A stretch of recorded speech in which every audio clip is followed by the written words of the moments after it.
Bonjour Arnaud, ravi de te retrouver sur Fréquence Populaire. Moi aussi, bonjour Georges. Bon, merci de nous rejoindre pour continuer à disséquer les grands événements mondiaux et voir quelle est la position de la Chine dans tout ce qui se passe.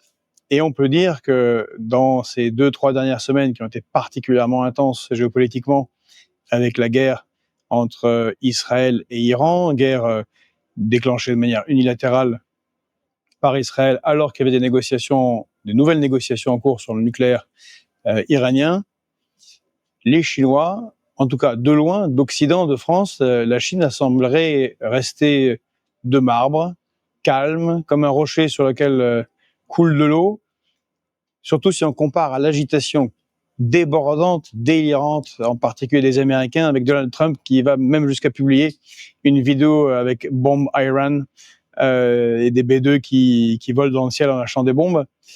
Quelle a été l'attitude de la Chine pendant cette période ? Oui, alors la Chine déjà, ils ont condamné l'intervention israélo-américaine de façon très claire, en disant, contrairement à beaucoup de dirigeants occidentaux, que c'était une violation du droit international et une agression. Mais effectivement, on peut voir la chose de plusieurs façons. Une façon de le voir, c'est du point de vue peut-être plus réaliste, géopolitique. C'est pas forcément contre leurs intérêts, puisque ça fait des années, comme on le sait, que les Américains parlent d'un pivot vers l'Asie pour essayer de contrer la Chine, et à chaque fois qu'ils sont sur le point de le faire, il se passe quelque chose au Moyen-Orient. Et ce qui concentre l'attention des États-Unis encore une fois sur cette région. Et je pense qu'il y a un peu de ça. Les Chinois peuvent le voir un peu comme ça, où c'est dans leurs intérêts de faire en sorte que les États-Unis ne concentrent pas toute leur attention sur eux, mais continuent de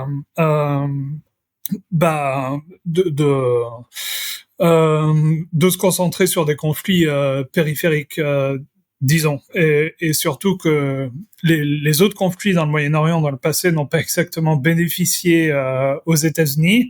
La guerre en Irak, par exemple, a été un désastre absolu pour les États-Unis en termes ils ont dépensé une fortune énorme sur cette guerre, et le résultat de la guerre, ironiquement, ça a été un renflouement de la force iranienne, puisque c'est vraiment ça l'issue de la guerre en Irak. Ça a renforcé l'influence de l'Iran dans cette région.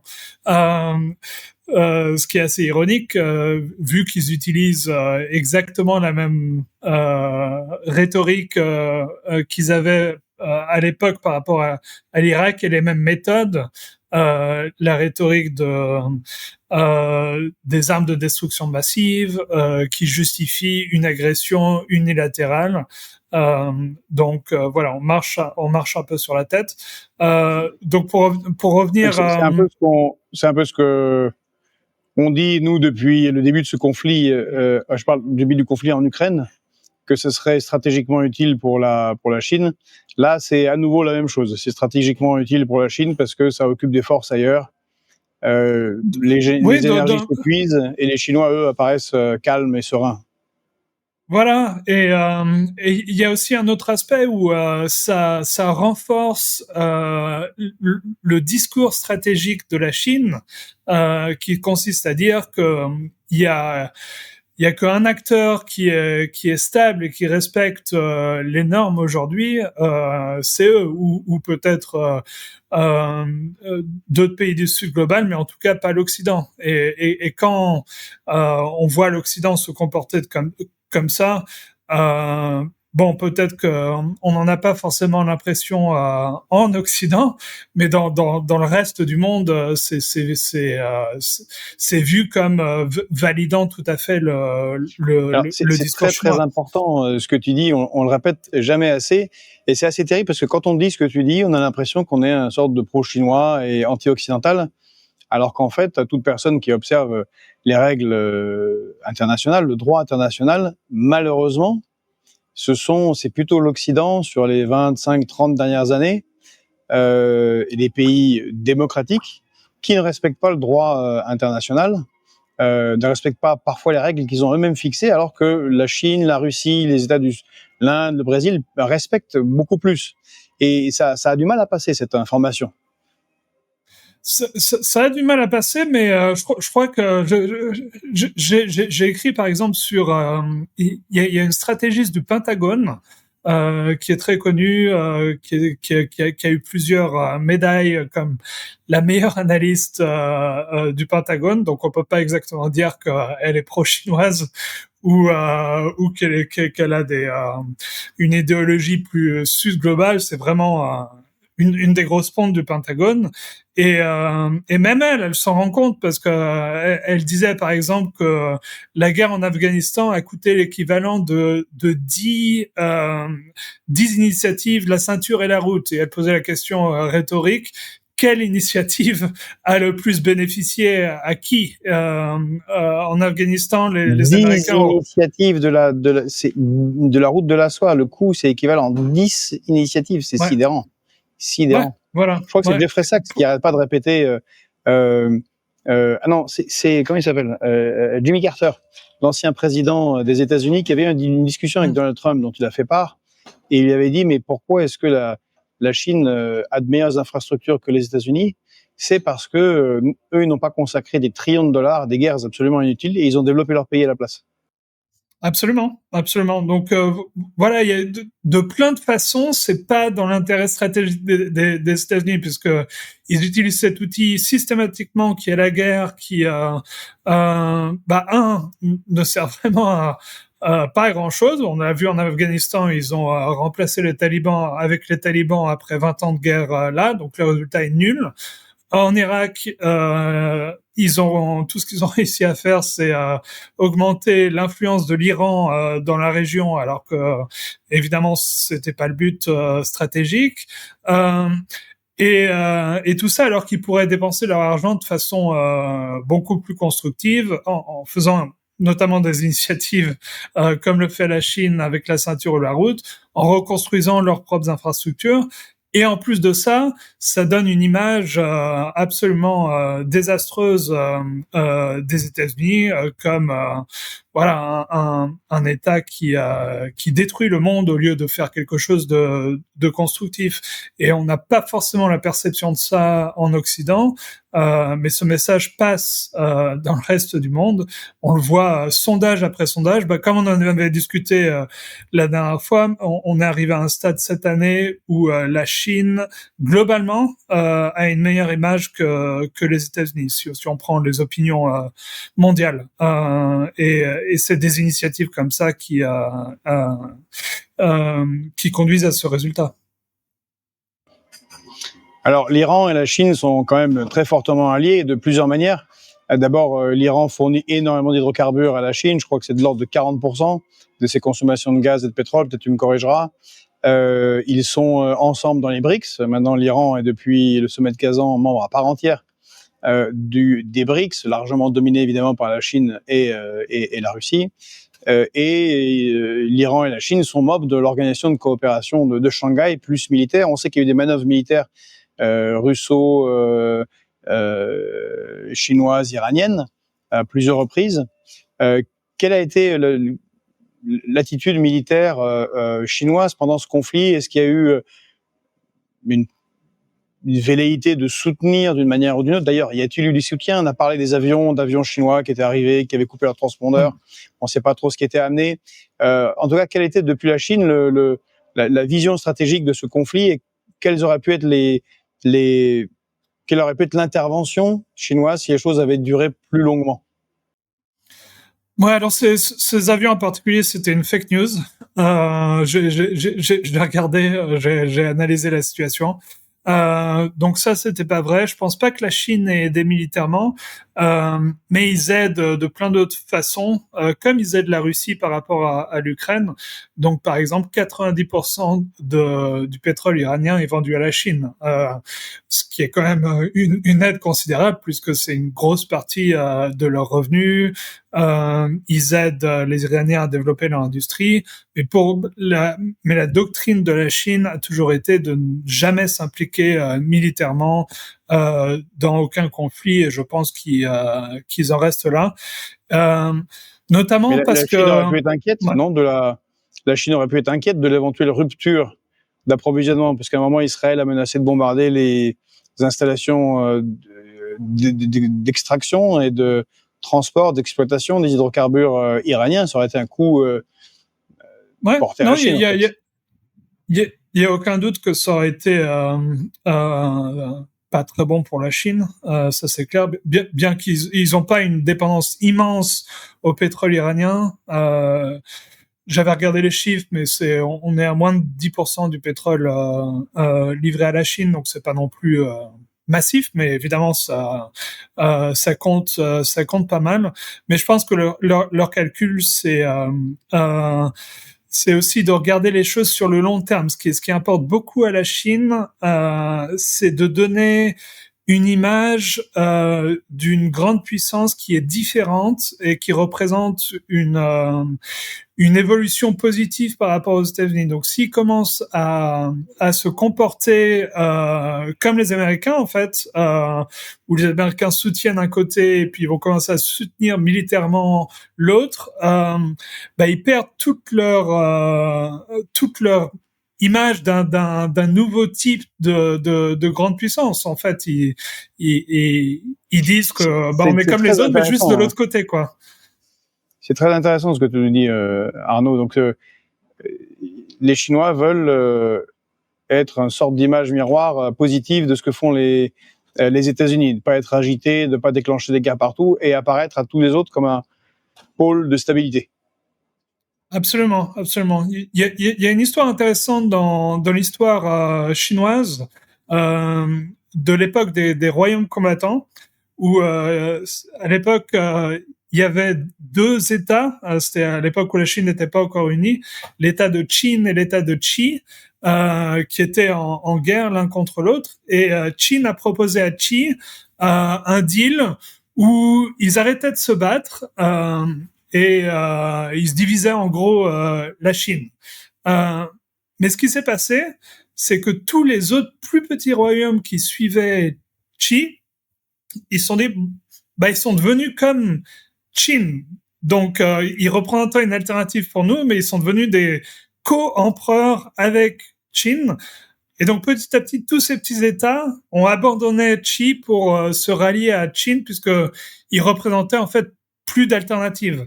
Donc je pense que c'est un peu la façon dont la Chine voit les choses. On représente un nouvel ordre mondial, en gros, que si on continue d'agir par rapport à nos principes. Mais si on commence à se conduire de la même façon que les États-Unis, à ce moment-là, on perd complètement toute légitimité et il n'y a aucune raison pour les gens pour le Sud global de nous faire confiance, puisque on sera juste comme les Américains. Donc il risque d'y avoir cette logique où comme on dit en anglais, stick with the devil you know, où à ce moment-là, si la Chine n'est pas une alternative, on va rester avec les Américains, parce que au moins on a l'habitude, quoi. Donc voilà, ça je pense que c'est très présent dans la pensée stratégique chinoise. Eh bien, d'ailleurs, pour aller dans ce sens-là, tu m'as appris quelque chose. En fait, tu m'apprends souvent beaucoup de choses quand je te lis. Donc, tu es quand même une source assez incroyable d'informations. Et justement, et ça va être très intéressant, je pense, pendant qu'il y a ce conflit en Iran, qu'il y a toute cette agitation et ce grand chaos, rappelons-le quand même, provoqué par les États-Unis et spécifiquement Donald Trump, puisque tout ça ne serait pas passé si en mai 2018, lors de son premier mandat, il n'était pas sorti des accords de Vienne sur le nucléaire iranien. Les choses auraient pu continuer tranquillement. Accord de Vienne dont étaient signataires également les Chinois. Et donc je lis ce que tu as envoyé, ce que tu as fait sur Substack. Pendant ce temps, les Chinois, tu dis, ont recruté l'ensemble du continent africain à la part d'un petit pays, l'Eswatini. Il y a eu un sommet à Changsha, dans le Yunnan, où Hunan, dans le Hunan, pardon, où en gros l'ensemble du continent africain a signé pour un sorte de multilatéralisme gentiment chapeauté par la Chine. Voilà, donc il y a eu ce sommet. Bon, ces sommets arrivent, je crois qu'ils sont tous les ans et que ça alterne. Une fois c'est en Chine, une fois c'est en Afrique. Donc là, effectivement, c'était à Changsha dans la province du Hunan. Mais ce qui a eu de vraiment extraordinaire avec ce sommet en particulier, c'est de lire la déclaration finale et de voir les initiatives qui ont été prises. Donc déjà, il y a une initiative économique très importante où la Chine a été d'accord de n'appliquer plus aucun tarif douanier, aucune taxe douanière sur toutes les exportations africaines envers la Chine. Donc, en gros, c'est la création d'une free trade zone immense, puisque ça comprend toute l'Afrique et toute la Chine. Donc, n'importe quel pays africain, enfin les 53 sur les 54, parce qu'encore une fois, il y a que le tout petit pays qui s'appelle Eswatini qui n'en fait pas partie parce qu'ils sont encore, ils reconnaissent Taïwan et pas le gouvernement de Pékin. Mais bon, à part eux, n'importe lequel de ces pays peut exporter tous ses produits vers la Chine sans aucun tarif douanier. Donc, c'est quand même une concession extraordinaire à faire à l'Afrique. Et en plus de ça, ils ont mis en place d'autres mesures pour essayer de développer au maximum le commerce entre l'Afrique et la Chine. Donc ça, c'était un point très important. Mais un autre point encore plus important, c'était les aspects politiques de la déclaration, où tous les pays africains déjà ont explicitement dénoncé les États-Unis et les États-Unis sont mentionnés sont mentionnés directement dans le document. Donc le document dit que tous les pays africains et la Chine condamnent l'unilatéralisme, le protectionnisme et le bullying économique des États-Unis en particulier. Et ils sont d'accord d'implémenter les 3 grosses initiatives de la Chine au niveau mondial pour réformer la gouvernance mondiale. Donc, ce que la Chine appelle le Global Development Initiative, Global Security Initiative et Global Civilization Initiative. Et aussi, ils sont d'accord de promouvoir l'initiative La Ceinture et la Route. Donc, en fait, c'est très concrètement, ça veut dire que c'est tout le continent africain qui signe pour s'embarquer sur la vision chinoise de la future gouvernance mondiale. C'est la Chine qui a recruté tout un continent pour marcher main dans la main vers le futur comme étant vu par la Chine, ce qui est assez extraordinaire. Je pense que c'est vraiment un des coups diplomatiques du siècle quand on y pense. Oui, et surtout que les autres continuent à se perdre dans des conflits qui n'ont pas marché jusqu'à maintenant et érodent leur position internationale, je pense évidemment aux États-Unis. Pour revenir sur cet accord... Juste pour parler des États-Unis, ce que fait Trump en parallèle, c'est il interdit beaucoup de ressortissants africains de même venir aux États-Unis parce qu'il a ces nouvelles politiques de visa qui interdit tout simplement à une grande majorité des Africains de poser le pied sur le sol américain. Donc voilà, ça montre bien qu'il y a des messages complètement contrastés quoi entre les deux pays, et on devine bien quel message est le mieux reçu en Afrique. Oui, c'est l'époque générale où on a l'impression que l'Occident se referme sur lui-même. Peut-être un aspect critique de ces accords, parce que j'ai fait partie, et puis avec beaucoup d'autres, de la critique des accords de partenariat économique qui avaient été signés par l'Union européenne avec les pays ACP, Afrique, Pacifique, Caraïbes, de free trade, donc de zones de libre-échange. Parce qu'on peut aussi se dire qu'il n'y a pas tellement de production africaine, à part des produits bruts, qui vont en Chine. Par contre, la Chine vend énormément de choses, de produits manufacturés en Afrique. Est-ce que c'est pas quand même un très très gros coup à l'avantage de la Chine? On sait que lorsqu'il y a des accords de libre-échange qui sont signés entre des pays, un pays ou une zone très très très industrialisée et des pays qui le sont moins, c'est toujours à l'avantage du pays le plus industrialisé qui peut écouler ses marchandises. Attention, parce que là, c'est pas un accord de libre-échange dans les deux sens, mais que dans un sens. D'après ce que j'ai compris, c'est que la Chine qui est d'accord de pas appliquer de taxes douanières aux pays africains, mais il me semble pas que l'inverse soit vrai. Donc, ah bah oui, parce que si c'est ça, c'est vraiment génial. Alors là, pour le coup, c'est en tout cas, un coup de maître. C'est pas mentionné dans le document que les pays africains soient d'accord de pas Donc on avoir est d'accord, le Mozambique ou le Sénégal pourront exporter à la Chine sans frais de douane. Ouais. Donc, contrairement totalement à l'inverse de ce que fait Donald Trump. Par contre, la Chine continuera à avoir des droits de douane relatifs aux législations locales. Il me semble que c'est le cas. Il y a rien qui est mentionné dans le document, dans le document par rapport à l'interdiction d'avoir des restrictions du côté africain. Donc, je pense que les législations locales s'appliquent toujours. Ouais.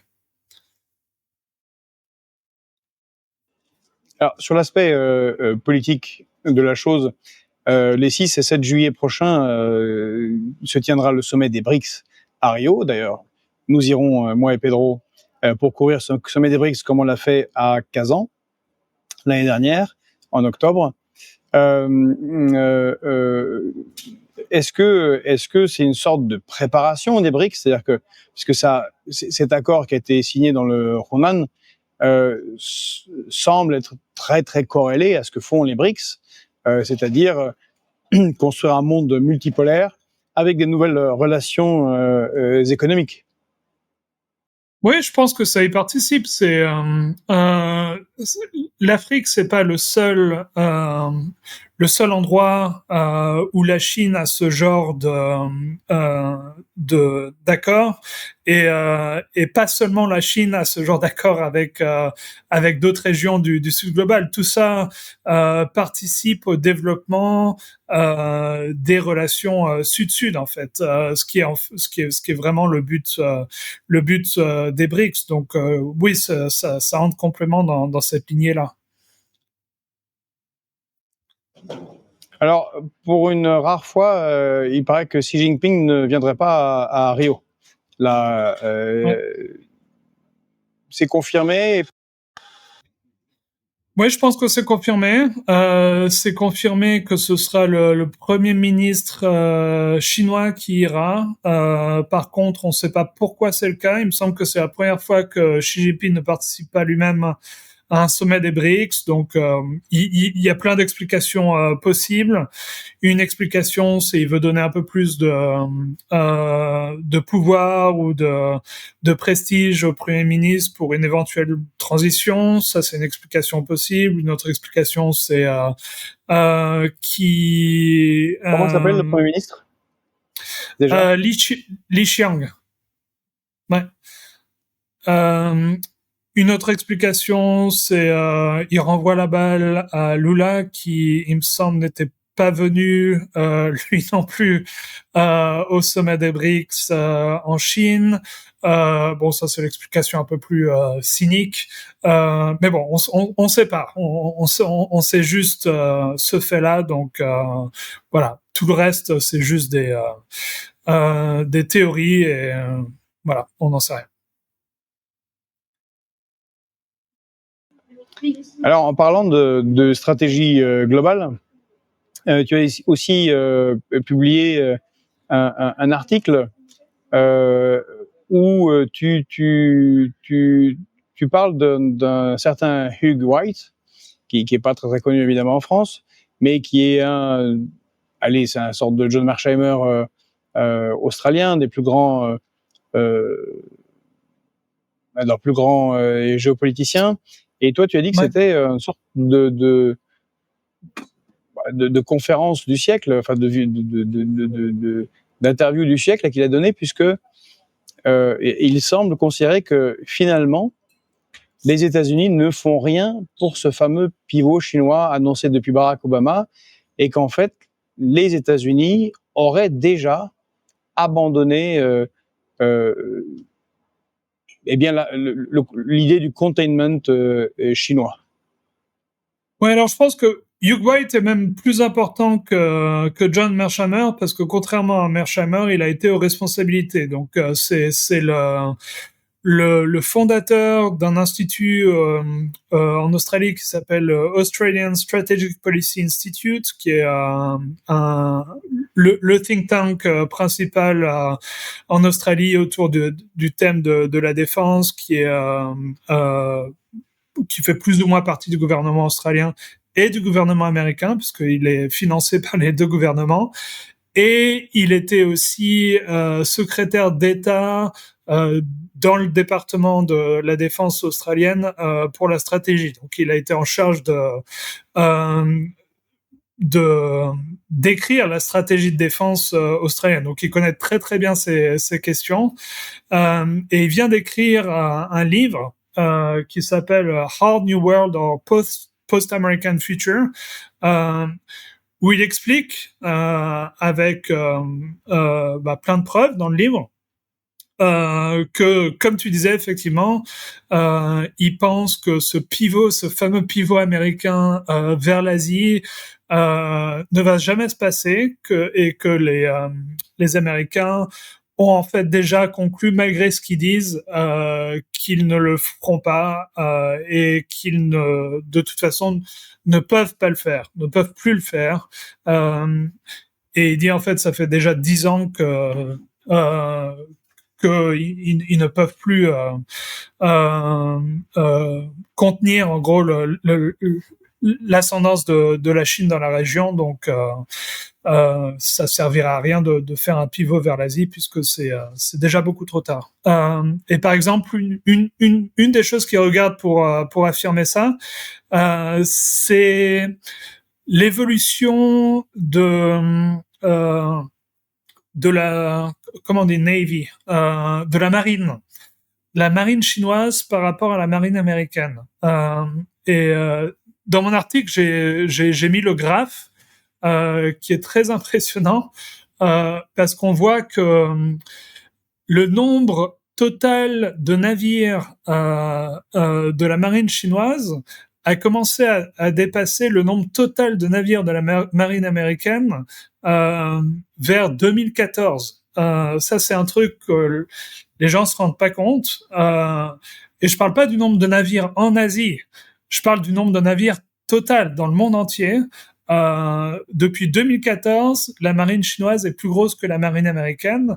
Et là, on arrive à un stade où elle est peut-être on voit plus ou moins par rapport au graphe 2 fois plus grosse. Donc 2 fois plus de navires dans la marine chinoise que dans la marine américaine, ce qui compte énormément pour le théâtre militaire en Asie, puisque c'est il y a de l'eau de partout. Donc la marine, ça compte énormément. Et que contrairement à la flotte américaine, la flotte chinoise est relativement peu déployée dans le reste du monde, à part une base à Djibouti. Ouais. Alors que les États-Unis ont des flottes dans le Pacifique évidemment, mais dans l'Atlantique Nord, l'Atlantique Sud, en Méditerranée, en mer Rouge, en océan Indien. Donc ils sont très très très stretch, dispersés. Exactement, et c'est pour ça que mathématiquement, c'est juste impossible aujourd'hui pour les États-Unis de contenir la Chine en Asie, parce que s'ils mettaient toute leur flotte en Asie, ils seraient déjà 2 fois plus petits que les Chinois, mais ils ne pourraient pas mettre toute leur flotte puisque c'est une puissance globale, donc ils doivent avoir aussi des navires un peu de partout à travers le monde. Et ce qu'on voit aussi, c'est que alors que la marine chinoise, le nombre de bateaux a été en expansion impressionnante sur ces 10-20 dernières années, le nombre de bateaux dans la marine américaine est resté plat. Donc ça, c'est l'argument principal de Hugh White qui dit que si ils avaient voulu effectivement contenir l'expansion de la Chine, ils auraient dû dépenser des sommes énormes pour que le graphe aille, que les deux courbes aillent dans la même direction, mais ils ont rien fait. Donc ça veut bien dire que en fait ils n'avaient pas, malgré la rhétorique, malgré ce qu'ils disent sur le pivot sur l'Asie, ils avaient en fait pas l'intention, peut-être pas les moyens, ou peut-être pas la force politique de convaincre le peuple américain de contenir la Chine, quoi. Aussi un autre aspect, c'est qui est aussi un peu un chiffre impressionnant, c'est la capacité de construction de navires. Donc la capacité de construction de navires de la Chine est aujourd'hui 232 fois plus grosse que la capacité américaine. Donc, mettons que même si les Américains triplaient demain leur capacité de construction de navires, ils seraient toujours qu'à 1,3% de la capacité chinoise. Donc aussi, on peut voir que voilà, c'est juste un peu difficile. Le même rapport que quant à la fabrication d'équipements militaires, de munitions et de missiles entre la Russie et l'OTAN, qui était un choc et qui est d'ailleurs toujours pas visiblement rentré dans toutes les têtes des stratèges et des leaders occidentaux. C'est que bien que ça ne représente que 5% du PIB des pays occidentaux, la Russie produit 3, 4, 5 fois plus de munitions et d'armements que l'ensemble des pays de l'OTAN. Donc là, on a un peu la même chose du côté naval entre Chine et États-Unis. Ouais, voilà.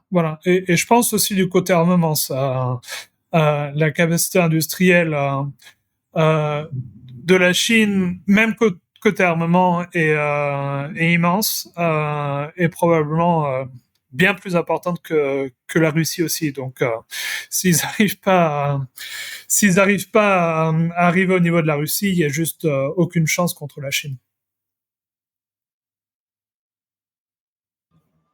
C'est un peu le Sun Tzu qui disait qu'il fallait que la guerre soit gagnée avant que la première flèche soit tirée. Mais est-ce que alors certains disent que l'armée chinoise n'est pas une armée parce que la dernière fois qu'elle a fait la guerre, c'était une guerre quasiment de type 1914, c'était la Longue Marche, c'était 1949, et que n'a aucune expérience militaire et que ces unités navales en particulier n'ont aucune expérience militaire de combat, contrairement aux Américains. Est-ce que tu y vois une importance quelconque? Je suis pas un spécialiste militaire, mais bon, quand je regarde l'expérience des Américains, ils ont surtout l'expérience de perdre dans leur dernière guerre. Donc, à mon avis, c'est pas non plus c'était déterminant. Pas gentil, mais c'est vrai. Voilà, c'est vrai, c'est vrai. Tandis que si on regarde les Chinois, même quand ils avaient une armée beaucoup plus faible que celle d'aujourd'hui, euh, ils ont gagné. Donc, en fait, leur dernière guerre, c'était en 1979 contre le Vietnam. Mais avant ça, ils ont fait deux guerres contre les États-Unis. Euh, une fois en Corée, juste après la Seconde Guerre mondiale, qu'ils ont gagné, euh, et une autre fois avec le Vietnam contre les Américains. Ça, on l'oublie souvent, mais les Chinois se battaient directement avec les Nord-Vietnamiens contre les Américains. Une autre guerre qui a été gagnée.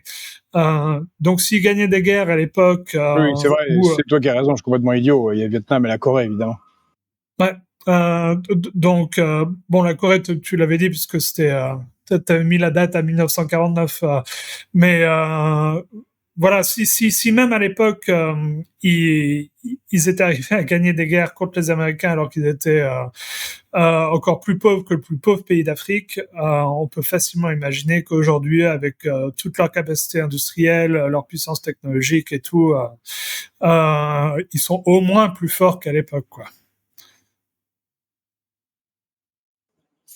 Alors, est-ce que tu as un peu l'impression que ce qu'écrit Hugh White est intégré par les Américains ou par l'administration Trump ou pas? Parce que, en tout cas, dans la rhétorique, ça reste l'idée du pivot chinois, du déploiement, de contrer la Chine et Taïwan reste très très fort dans le discours américain. Oui, bah c'est ce qu'il dit. Hugh White, il dit ça a toujours été dans le discours, mais c'est resté que du discours. Donc il dit, il fait la liste dans l'interview, il fait la liste de tout ce qu'ont promis les présidents américains. Donc Obama avec son pivot, Biden qui disait I'm all in pour contrer la Chine en Asie. Et Hugh dit, et qu'est-ce qui s'est passé dans les faits? Son expression, c'est just about nothing. Rien. Euh, donc, je pense que, effectivement, il y a une rhétorique, elle est toujours là, mais dans les faits, rien ne se passe. Et rien ne peut se passer, puisque c'est juste trop tard. La réalité structurelle fait que c'est dorénavant une impossibilité.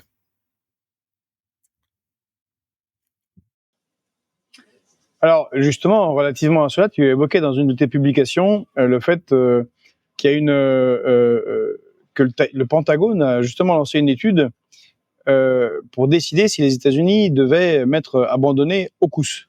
AUKUS, c'est l'alliance euh,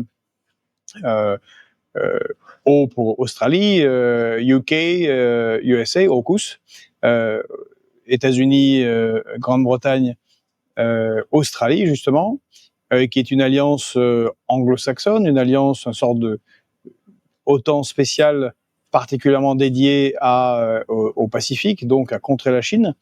Et donc toi, tu évoques le fait que, ben, justement, relativement à ce qui était dit précédemment, les États-Unis pourraient même sortir de cette AUKUS. Oui, alors ça, c'est un autre exemple de belles paroles autour de AUKUS, où cette initiative a été annoncée. Euh, euh, et d'ailleurs, à notre dépens, nous Français, parce que si tu te souviens, c'était nous qui devions vendre des sous-marins aux Américains et aux Australiens, pardon, et puis les Américains et les Australiens derrière notre dos se sont mis d'accord d'abandonner le projet pour les Australiens d'acheter des sous-marins français et d'acheter à la place des sous-marins américains. On va y revenir parce que visiblement, ils n'arrivent même pas à produire ce qu'ils étaient censés vendre. Ouais. Et ça, on va faire après. Donc, vas-y, alors dis de manière globale, toi, donc, AUKUS finito. Bah, l'idée, c'était justement tout AUKUS tourne autour de ces sous-marins-là. Mais le petit problème, c'est que les Américains se rendent compte qu'ils pourront jamais produire ces sous-marins. On en revient au terme du problème de la production industrielle aux États-Unis, parce que il y a une étude qui a été faite par le Congrès américain où pour pouvoir vendre des sous-marins aux Américains, ils doivent être à un rythme de production de 2,33 sous-marins par an, parce que non seulement parce que la doctrine américaine, c'est ils doivent pas eux-mêmes perdre des sous-marins. Et les sous-marins, ça a une durée relativement limitée. À partir d'un certain nombre d'années, on doit les décommissionner.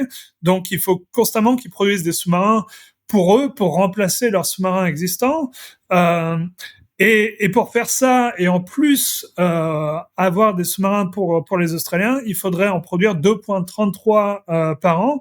Le petit problème, c'est qu'ils arrivent à peine à en produire 1,2, ce qui veut dire qu'ils seraient même pas en mesure de remplacer leurs propres sous-marins et donner et vendre des sous-marins Donc, ils sont à à l'Australie. 50% On n'en parle même pas. 50% de ce qui est nécessaire.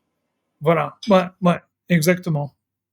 Et d'où maintenant cette initiative par le Pentagone d'abandonner AUKUS, ou en tout cas d'abandonner la partie où ils vendent des sous-marins à l'Australie, qui est la partie centrale.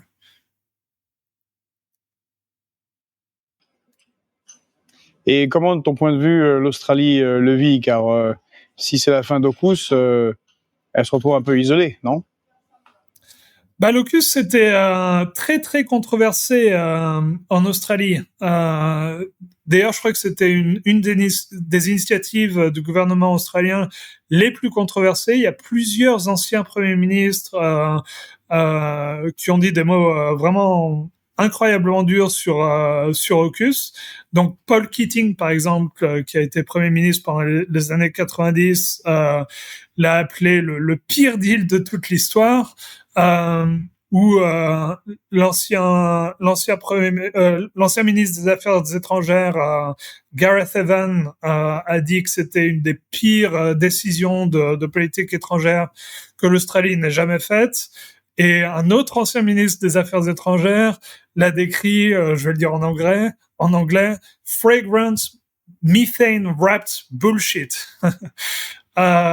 Donc, voilà, il y avait pas exactement beaucoup d'amour pour l'AUKUS parmi la classe politique australienne. Bon, le gouvernement en place et celui d'avant aimait bien l'AUKUS parce que en fait ça forçait un peu les Américains à garder le focus sur la défense de l'Australie. C'était un peu ça l'idée, un peu comme nous Européens en fait. C'est un peu ça le concept. On veut rester sous le parapluie américain pour se faire protéger par Daddy, comme dit Mark Rutte. Mais il y a aussi de plus en plus de gens en Australie et en Europe d'ailleurs qui disent que ça peut plus durer, qu'il faut assurer notre propre défense.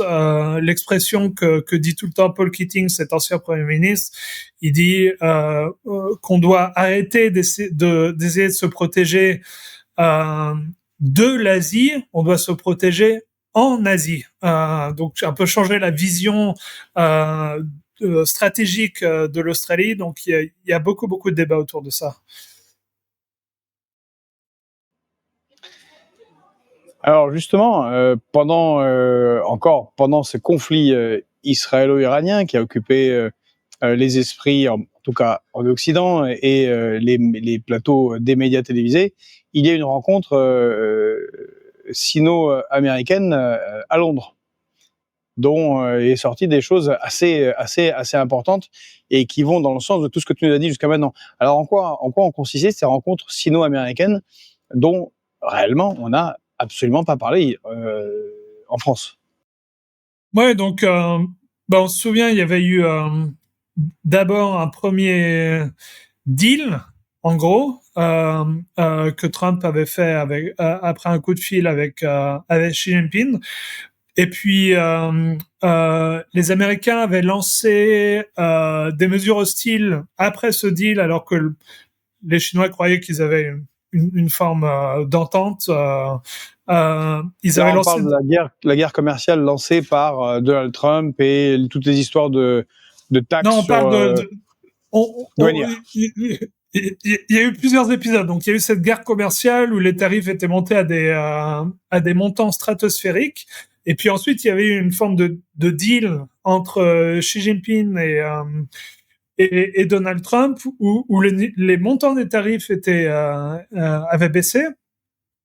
Euh, mais juste après ça, les Américains avaient mis en place des mesures hostiles. En tout cas, ça avait été perçu comme tel par les Chinois, notamment sur Huawei. Parce que Huawei avait lancé une nouvelle puce qui s'appelle Ascend, et les Américains avaient mis en place des sanctions mondiales, y compris en Chine, pour interdire à quiconque d'acheter les puces Huawei. Et les Chinois avaient perçu ça, avaient pas trop aimé. Et donc, ils avaient mis en place des contre-mesures sur les terres rares, notamment. Ce qui est un levier stratégique vraiment très important pour les Chinois parce que ils ont un monopole quasi total sur la production et le raffinement des terres rares.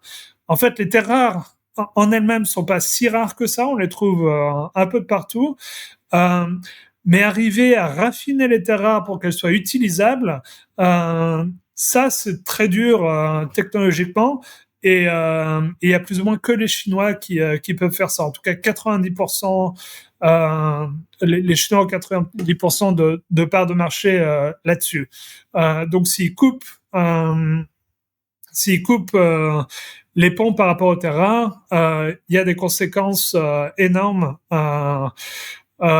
pour beaucoup d'industries, et notamment l'industrie des voitures aux États-Unis avait dit qu'ils seraient obligés, si ça continue, de stopper la production. Donc, ça montre quand même la puissance du levier, de pouvoir stopper la production des voitures aux États-Unis juste avec ce levier-là. C'est quand même pas rien. Et les terres rares sont aussi utilisées dans la production de plein de matériaux électroniques. Donc, voilà. Donc c'est l'hubris occidental, américain en particulier, de se dire tout ça, ce sont des Shintok ou des gens du Sud global. On fait quelques menaces et puis tout ira bien. On va les écraser, alors qu'en fait, la réalité industrielle donne tout l'avantage aux Ouais, Chinois et c'est un levier colossal dans la négociation. les Chinois ont des leviers et les États-Unis ont assez peu de leviers en fait contre les Chinois. Donc ils avaient ce levier de semi-conducteurs qui est surutilisé puisque ça fait déjà plusieurs années qu'il est mis en place, qu'il est utilisé. Et les Chinois arrivent maintenant à le contrer. C'est d'ailleurs pour ça qu'il y a des sanctions contre Huawei, parce qu'ils ont réussi à développer des semi-conducteurs très avancés. Euh, et donc, ce que l'administration Trump, et je pense que ça montre bien le fait qu'ils ont plus vraiment de levier, ils ont mis en place des restrictions sur l'éthane. Je sais pas si ça se dit comme ça en français, ethane en anglais, qui est un gaz euh, qui qui avec lequel on peut faire la production de plastique. Euh, et la Chine achète une bonne partie de ce gaz auprès des États-Unis, et 45% des exports de ce gaz des États-Unis partent vers la Chine. Mais en fait, Oui, c'est moins bien connu que le méthane, mais l'éthane, c'est le même mot en français. ok, L'éthane. voilà. Ouais. Et mais en fait, c'est pas vraiment un levier. En tout cas, ça n'a rien à voir avec le levier des terres rares, puisque pour la production des plastiques qui sont faits avec l'éthane, la Chine peut aussi utiliser un autre matériel qui s'appelle le naphtha. Euh, et ils ont même des machines pour la production de ces plastiques où il y a littéralement une petite manivelle où éthane ou naphtha. Donc, s'ils n'ont pas d'éthane, bam, il balance sur le NAFTA et c'est réglé. Donc ça montre bien que s'ils utilisent ce type de mesures qui font pas très mal à la Chine, se dire qu'ils ont pas grand-chose d'autre. Et si ça c'était leur réponse par rapport aux terres rares, bah ça montre que voilà, ils en ont pas vraiment quoi.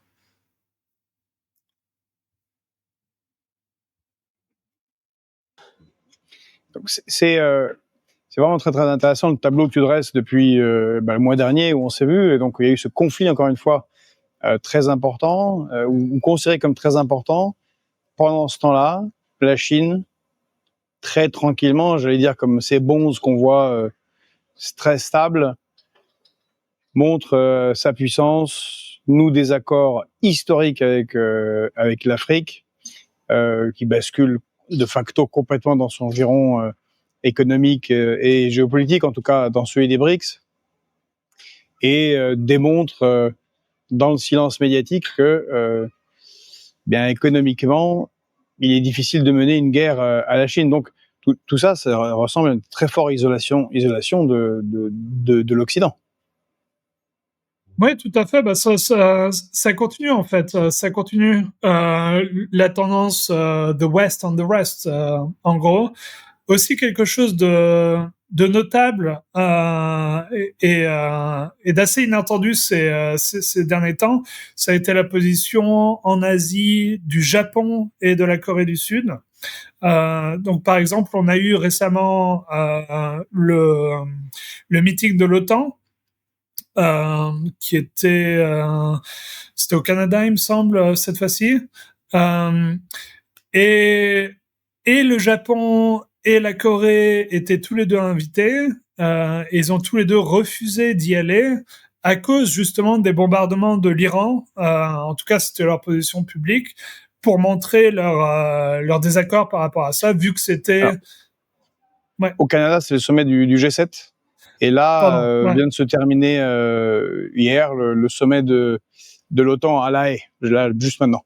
Ah ouais, pardon, j'ai confondu. Ouais, t'as tout à fait raison. Ils ne sont pas allés à La Haye, quoi, à cause du conflit en Iran. Exactement. Et ils l'ont Mais d'ailleurs, publiquement dit. Au moment où Trump avait déclenché les taxes douanières, il y avait eu un accord complètement historique entre la Chine, le Japon et la Corée du Sud. Oui, exactement. Déjà, on en avait parlé la dernière fois. On voyait petit à petit un rapprochement politique, en fait, de la Chine, de la Corée et du Japon sur cette question de taxes douanières. Et cette tendance continue puisque voilà, les deux pays ont refusé l'invitation de joindre le meeting de l'OTAN, alors que je crois que les années précédentes, ils y étaient. Donc ça montre encore une fois bien que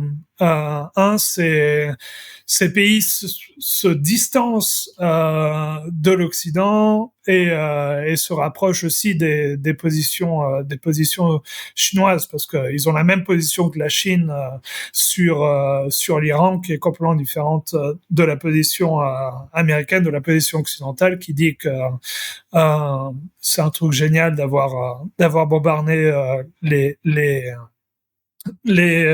installations nucléaires iraniennes. Dans leur déclaration publique sur ce sujet, et le Japon et la Corée ont dit que non, c'est une attaque injustifiée, unilatérale, qui viole le droit international. Donc voilà. Et pour continuer sur ce thème, il y a aussi eu une étude intéressante que j'ai partagée sur Twitter, que j'ai vue hier, par des chercheurs à Singapour qui ont regardé sur le temps long, sur les 30 dernières années, l'Asie du Sud-Est, quelles étaient leurs évolutions politiques sur la base de 20 critères. Est-ce qu'ils étaient plus alignés sur les États-Unis ou sur la Chine? Et leur conclusion, c'est que au stade d'aujourd'hui, il n'y a plus qu'un seul pays dans toute l'Asie du Sud-Est qui est plus aligné avec les États-Unis, et c'est les Philippines. Sinon, tous les autres pays sont ou du côté de la Chine ou entre les deux. Donc, ce qu'ils appellent hedging, où ils veulent pas choisir entre l'un ou l'autre camp.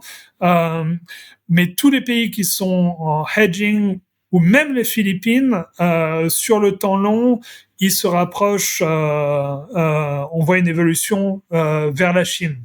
Donc voilà, ça montre aussi que, en fait, dans toute l'Asie, quel pays, si on regarde n'importe quel pays, même le Japon, même la Corée, même les Philippines, ils commencent à petit petit, ça prend du temps, mais à se rapprocher des positions chinoises et de la Chine politiquement et économiquement, bien sûr. Donc, on est, Arnaud, face à une sorte de victoire quasi totale sans tirer un coup de feu. Alors justement, comme je disais, on va aller au sommet des BRICS à Rio avec Pedro et eh bien, 10 pays nouveaux vont être partenaires des BRICS.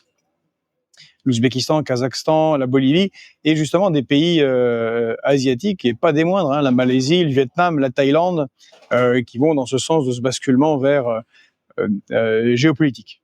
Alors pour terminer notre rencontre, tu m'as fait part du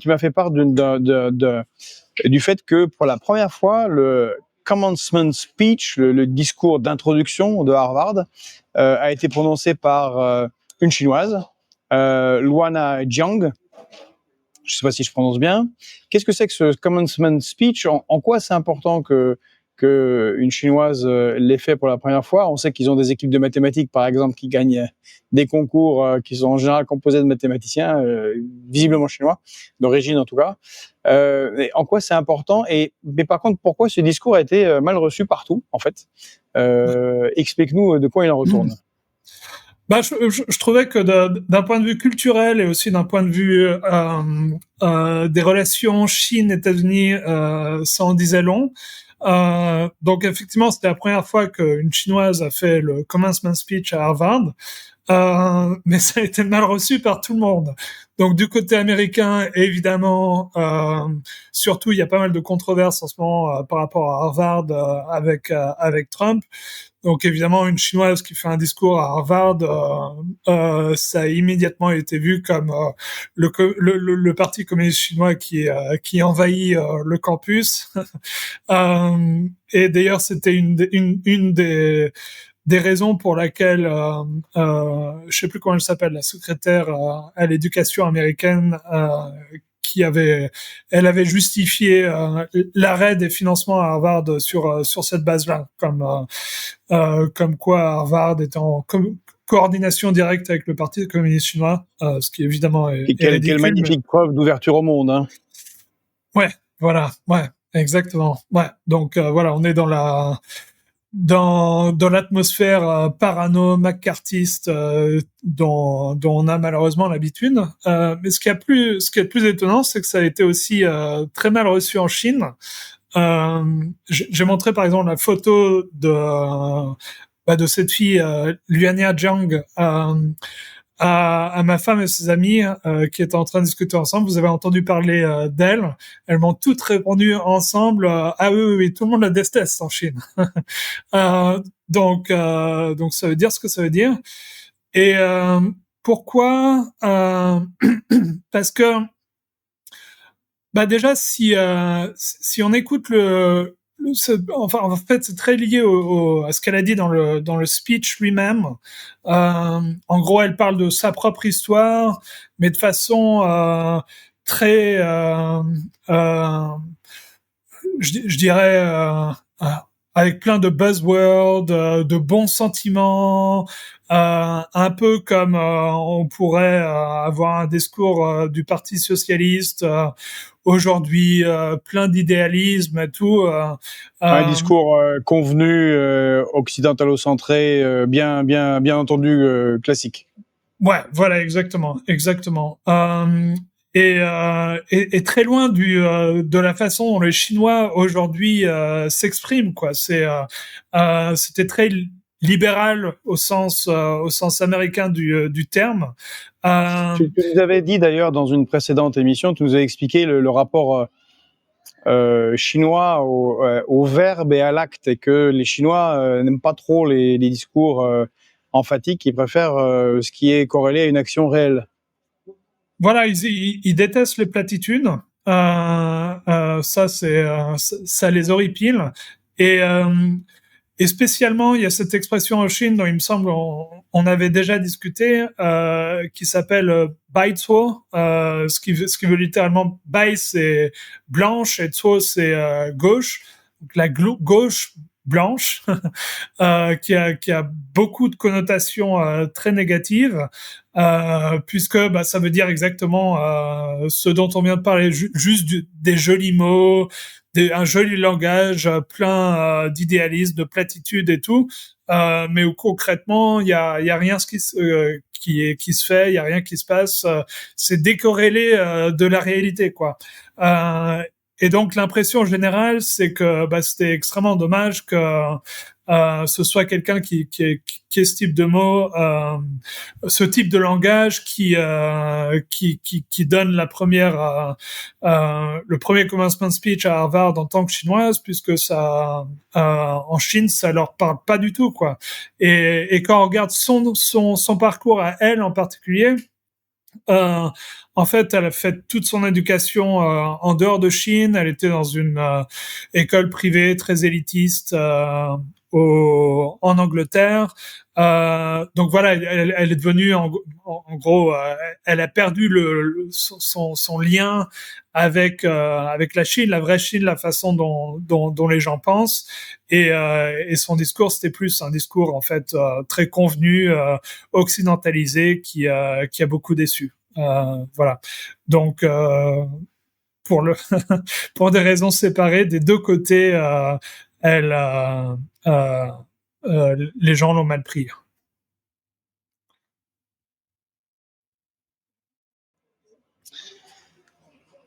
Merci beaucoup Arnaud, c'est vraiment fondamental, très intéressant pour tous ceux qui sont arrivés jusqu'ici de cet entretien.